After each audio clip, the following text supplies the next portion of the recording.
Vamos orar mais uma vez. Pai, nesse dia especial nos reunimos para te adorar, para celebrar pela primeira vez a participação desses pequenos na tua mesa. Nos abençoa com a tua presença e nos edifica e alimenta com a tua palavra agora. Aquece o nosso coração, é isso que te pedimos em nome de Jesus. Amém. Podem sentar, meus queridos. É um privilégio e uma alegria muito grande estar aqui. Estava conversando com os meus amigos antes de entrarmos, de que esse sermão que eu vou pregar agora, eu prego todas as celebrações de primeira Eucaristia e muitas vezes também no domingo de Páscoa, porque ele é o sermão mais importante que um pregador pode pregar. É a mensagem mais importante que um pastor tem, que é a mensagem do Evangelho mesmo. Aquilo que Cristo fez por mim e por você, e que toda semana nós celebramos na Eucaristia. Então, eu gosto de, num dia como esse, revisitar, lembrar de coisas que às vezes ficam esquecidas. A gente, às vezes, tem um dia a dia, uma rotina tão forte, às vezes até na igreja a gente faz tanta coisa, lê tanta coisa, ouve tanta coisa, e muitas vezes nós esquecemos do mais importante, do centro, da raiz, do extrato do que é o Evangelho do nosso Senhor Jesus Cristo. E essa minha mensagem, me permitam dizer, que ela é muito mais endereçada aos pais, aos padrinhos e aos avós e aos convidados do que a eles que vão participar, porque eles passaram um tempo se preparando para isso. Então, o que eu vou falar aqui, eles recentemente já compreenderam. Mas a maioria de vocês, das duas uma, ou não sabem o que eu vou dizer, nunca foram explicados, ou isso ficou perdido em algum lugar no passado e a gente precisa rememorar hoje. Então, vamos com muita atenção ouvir o que o Espírito Santo quer dizer para a gente. A ressurreição é o ponto alto da nossa fé. O apóstolo Paulo vai dizer, na primeira carta aos Coríntios, que se Cristo não ressuscitou, vã é nossa fé. Então, nós só estamos por aqui porque Cristo ressuscitou. Ele vive. E a Eucaristia é sobre isso. Comemoramos até que Ele venha de novo a sua vida, paixão, morte, ressurreição e ascensão. A ressurreição é o que nós celebramos todos os domingos na Eucaristia. Eu quero reviver com vocês o que significa a mesa, a comunhão do Senhor, em pelo menos 3 momentos. Vamos falar em 3 momentos. O primeiro momento é o Antigo Testamento. Como é que isso aconteceu no Antigo Testamento? O povo de Israel, que era o povo de Deus, estava escravo no Egito. A maioria de vocês sabe disso. E Deus queria libertar o povo do Egito, para que eles voltassem para a sua terra. Mas o rei do Egito, chamava Faraó, não deixou. Não deixou o povo ir embora. E Deus levantou um homem chamado Moisés. E Moisés liderou o povo para sair do Egito, mas não foi fácil, porque o faraó não queria liberar o povo, porque o povo era escravo, não queria liberar, e Deus então usou Moisés e mandou algumas pragas. Quantas pragas? Não digam não, porque vocês sabem, deixa eu ver se o povo sabe. 10 pragas, Deus mandou 10 pragas para que Faraó visse que era melhor deixar esse povo sair, mas o coração do faraó era muito duro. Então foi 1, 2, 3, 4, 5, 6, 7, 9 pragas, e o coração do faraó não liberava o povo. E aí, então, houve uma última praga. As pragas foram as seguintes: a água do rio foi transformada em sangue, teve uma peste de rã, outra de piolho, outra de mosca, outra doença nos animais, úlceras. Teve um dia que foi saraivada, caiu meteoro do céu. Teve uma peste de gafanhoto na terra, teve uma que passou 3 dias sem o sol nascer, treva durante o dia, e nada do faraó liberar. A última, aí foi diferente. Porque na última praga, a última praga era dizendo assim, que todo o primogênito, ou seja, o primeiro filho de quem estava naquela terra, meia-noite, quando Deus passasse, o primogênito ia morrer. Só não iria morrer o primogênito do povo de Israel, desse povo que queria sair. E como é que isso ia acontecer? Deus então deu uma instrução para Moisés. Moisés disse assim para o povo: nós que somos o povo de Deus, vamos fazer o seguinte, nós vamos matar um cordeiro, nós vamos matar um animal, um cordeiro, e vamos pegar o sangue, cada casa vai fazer isso, e vamos pegar o sangue desse cordeiro, e vamos pintar, ungir na porta, no umbral da porta, assim em cima da porta, botar a marca de sangue, presta atenção nisso que isso é importante, a marca de sangue no umbral da porta. E aí quando Deus passar de noite, em toda a casa que tiver essa marca de sangue, ninguém vai morrer. Mas nas casas que não tiverem essa marca de sangue, haverá a morte. E aconteceu isso. No dia determinado, o povo de Israel estava reunido nas suas casas, todos tinham a marca do sangue na porta, mas o povo do Egito não, e muito menos da casa de Faraó. E Deus passou. E na casa do povo de Israel ninguém morreu, mas em toda a casa dos egípcios o primogênito morreu. Até o primogênito do boi, do cachorro, do cavalo morreu. E o que é pior, o primogênito do próprio Faraó, o rei do Egito, morreu. E com essa praga, por um pouquinho de tempo, o coração de Faraó ficou destroçado e ele liberou o povo para ir, por um pouquinho de tempo. E ali estabeleceu-se um rito, isso está em Êxodo capítulo 12, na Bíblia, estabeleceu-se um rito, um ritual. O ritual é o seguinte, Moisés disse assim: quando seus filhos perguntarem que ritual é esse, chamado Páscoa, vocês dirão que isso é para lembrar que Deus passou, mas feriu somente os primogênitos do Egito. Então todo ano, a partir desse dia, todo o povo de Israel, todo ano, celebrava esse rito. Chamava a Páscoa, para lembrar desse dia. Para ninguém nunca mais esquecer desse dia. Então isso foi no Antigo Testamento. Mas, como tudo, no Antigo Testamento, as coisas são uma figura, um arquétipo, uma sombra daquilo que no Novo Testamento vai vir de verdade mais importante. Então, quando você lê o Antigo Testamento, você tem que ler entendendo que aquilo ali, aquela história e tudo o que aconteceu é uma sombra, aponta, algo que vai fazer significado real no Novo Testamento. Então, agora, essa história, esta mesma história que eu acabei de contar no Antigo Testamento, ela é contada no Novo Testamento, mas de uma maneira muito mais profunda. Até Jesus, todo judeu fazia isso. Todo ano comia, celebrava e perguntava: o que é isso? Aí o pai dizia: é para a gente lembrar do dia do sangue do cordeiro nas portas. Mas aí Jesus, na noite em que foi traído, perto da sua morte, ele estava celebrando esse rito que eu estou contando aqui para vocês. Ele e todo judeu daquele tempo, naquela noite, cada um na sua casa, estavam comendo uma refeição e Jesus estava com seus amigos, comendo uma refeição, celebrando esse ritual, sendo que naquele dia Jesus ressignificou todo o rito. Porque Jesus disse assim: tomai e comei, este é o meu corpo e este é o meu sangue que é derramado por vocês. Jesus começou a dizer naquele dia que naquele momento não era mais o sangue de um cordeiro no umbral das portas, a partir daquele dia seria o sangue dele próprio dentro de nós para nos dar vida. Como João Batista já tinha dito 3 anos antes, Jesus estava cumprindo a profecia para dizer que ele era o Cordeiro de Deus que tira o pecado do mundo. Não haveria mais um cordeiro para ser morto e o sangue colocado no umbral da porta, porque ele era o cordeiro definitivo. E era o sangue dele que seria ungido no nosso coração a partir de então. Então, a partir de Jesus, não se precisa mais de sacrifício de animais.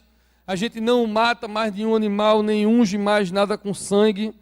Agora, por fé nele, pela graça dele, nós recebemos a libertação. Mas observe, o que no Antigo Testamento era a libertação da morte, porque os egípcios morreram, no Novo Testamento, a libertação é do pecado, que traz a morte. Então, em Cristo, no Novo Testamento, no sangue de Jesus, em nós somos livres do pecado. No Antigo Testamento, todo o ritual que o pai fazia, e que eles perguntavam o que é o rito do sangue do Cordeiro, o pai dizia, a gente vai fazer isso até que o Messias chegue. Sendo que Jesus foi o Messias. Então, Jesus mudou o ritual, estabeleceu a Eucaristia, e disse que agora era o corpo dele, era o sangue dele, e agora a gente vai fazer isso até que o Messias venha de novo, até que ele venha pela segunda vez. Então nós celebramos a Eucaristia anunciando a segunda vinda de Cristo. Por isso que no texto que foi lido pela nossa aluna laureada, diz que nós celebramos até que ele venha. E nós acostumamos a dizer aqui na igreja, na liturgia, e vamos dizer hoje de novo, anunciamos, Senhor, a vossa morte e proclamamos a vossa ressurreição. Vem, Senhor Jesus. Vem de novo. Então era no Antigo Testamento, o sangue do Cordeiro nas portas. No Novo Testamento, o sangue de Jesus na nossa vida. E agora? O que no Antigo Testamento era uma figura, um tipo, um arquétipo da imolação de um cordeiro, no Novo Testamento foi acontecimento da imolação de Jesus, hoje para nós é sacramento. Acontecimento, figura, agora é sacramento. Sacramento é lembrar do sagrado. Sacramento é quando a gente vive esse rito e diz assim, o sangue de Jesus está ungindo a minha vida, e eu estou em comunhão com Ele, e eu tenho o perdão do pecado, e eu estou livre da morte para ter vida eterna. Então, meus amigos, minhas amigas, esse é o sacramento da Eucaristia. É o ponto alto da nossa liturgia da igreja. Se você vem aqui numa quarta-feira ou num domingo, qualquer dos 3 horários, você pode vir e o louvor ser assim abençoado como está hoje, inspirado com músicos maravilhosos e músicas lindas. Mas você pode vir um dia que não tenha música, ou que os músicos não estão inspirados e estejam desafinando. Vocês podem vir aqui e o pastor que vai pregar pode estar inspiradíssimo e eloquente, cheio do Espírito Santo, mas vocês podem vir aqui num dia que o pastor está mal, está triste, está cheio de problema e não está tão inspirado. A gente não garante música boa, a gente não garante uma pregação 100% excelente todos os domingos. Agora, nós garantimos todas as celebrações que você vai chegar aqui, vai confessar o seu pecado, vai ser instruído pela palavra e vai ter o sangue de Jesus ungindo a sua vida na Eucaristia. Pode dar o que der, seja o que for que vai acontecer aqui, todas as vezes que nos reunirmos, você sabe com estabilidade, segurança de que você vai rememorar o sacrifício, vai orar pela vinda de Jesus para nos levar para o céu para sempre e vai ser alimentado com o sangue de Jesus na sua vida. Não é lindo isso? Eu acho a coisa mais linda do mundo. Por isso que a mesa tem um lugar especial na nossa igreja. Ela fica no centro, nem para a direita, nem para a esquerda. Ela fica no centro, é o ponto alto.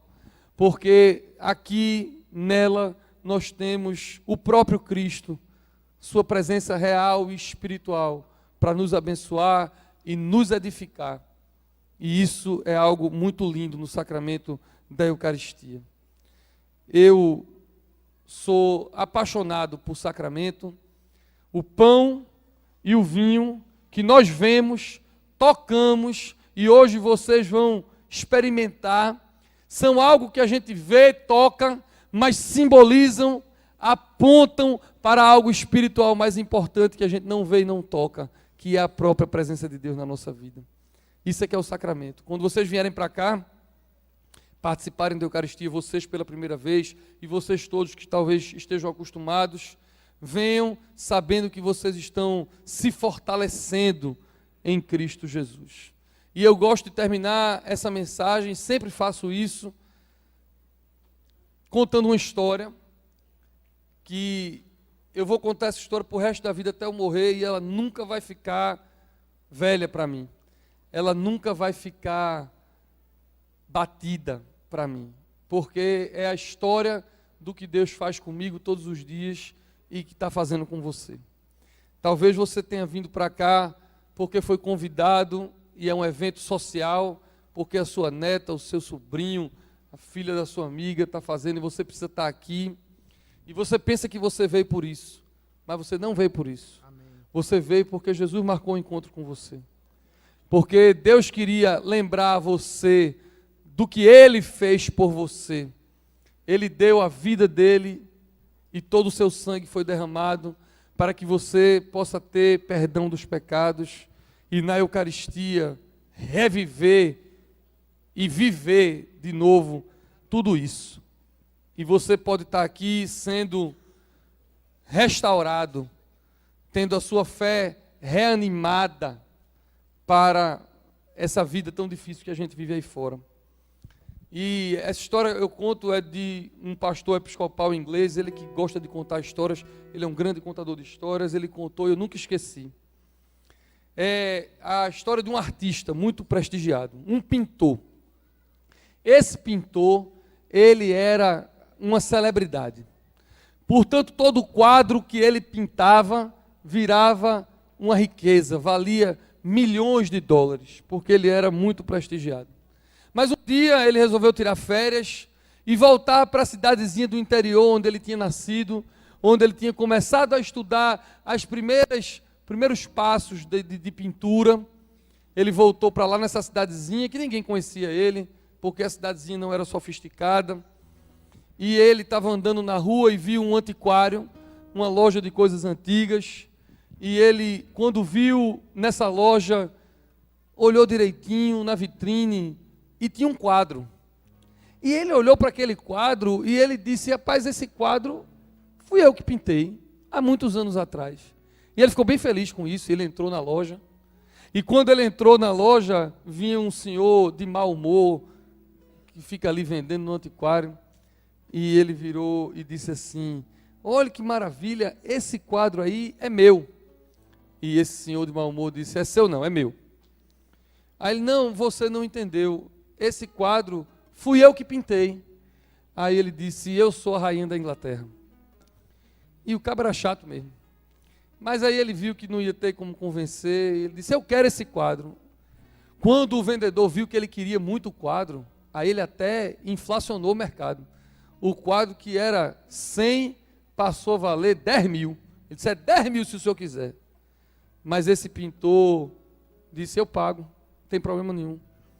E ele pagou um preço caríssimo pelo quadro que ele mesmo tinha pintado. E levou para casa, feliz da vida, aquele quadro, e para o seu ateliê de pintura. E naquele dia ele começou a restaurar o quadro. O quadro era antigo e ele estava rasgado, ele começou a costurar. E a moldura estava toda acabada, toda quebrada, e ele começou a restaurar a moldura e aquele quadro, desamassar e desarranhar. E ele não pôde só levar o quadro, ele teve que pagar o preço para comprar a sua própria obra. E você, que é inteligente, já deve ter chegado na conclusão de que eu não estou falando de um pintor e de um quadro. Eu estou falando do Criador de todas as coisas, o maior pintor do mundo. E o quadro é você. Você é criatura de Deus. Ele criou você. Ele desenhou você. E eu não sei o que aconteceu com você até hoje. Não conheço a sua vida, a sua história. Não sei quantos de vocês estão aqui arranhados, amassados, quebrados. Mas eu sei que Deus marcou um encontro com você aqui. E Ele quer levar você para o ateliê dEle. E Ele quer desamassar você, restaurar você, cuidar de você. Você sempre foi dEle desde o início. Mas Ele precisou pagar o preço pela sua vida de novo. Mas não foi 10 mil. O preço que Ele pagou por você foi o sangue de Jesus, o seu Filho unigênito na cruz do Calvário. O maior preço que Ele poderia pagar, Ele pagou para ter você de volta e marcar esse encontro com você aqui. Então, meus queridos meninos e meninas, e a todos vocês, meninos e meninas mais velhos, que essa manhã não seja uma manhã de um rito social de passagem. Que essa manhã seja uma manhã de restauração da sua fé, restauração do seu compromisso, restauração da sua vida com Deus.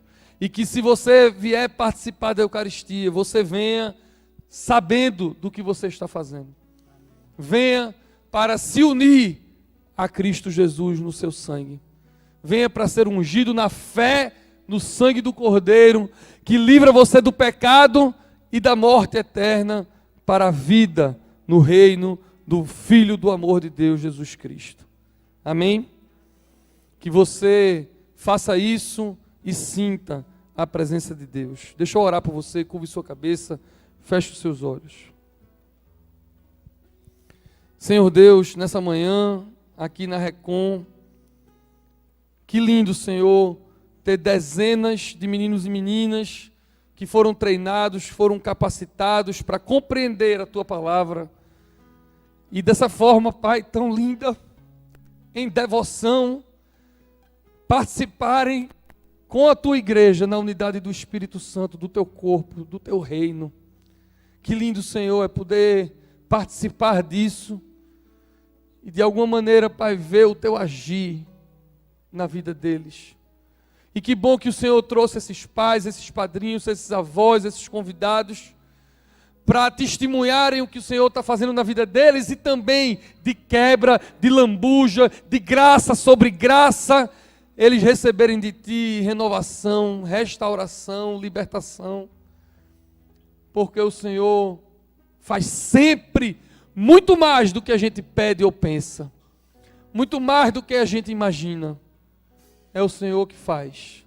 Então eu te agradeço, te louvo, feliz por ver o teu agir, poder testemunhar do teu poder que transforma as vidas.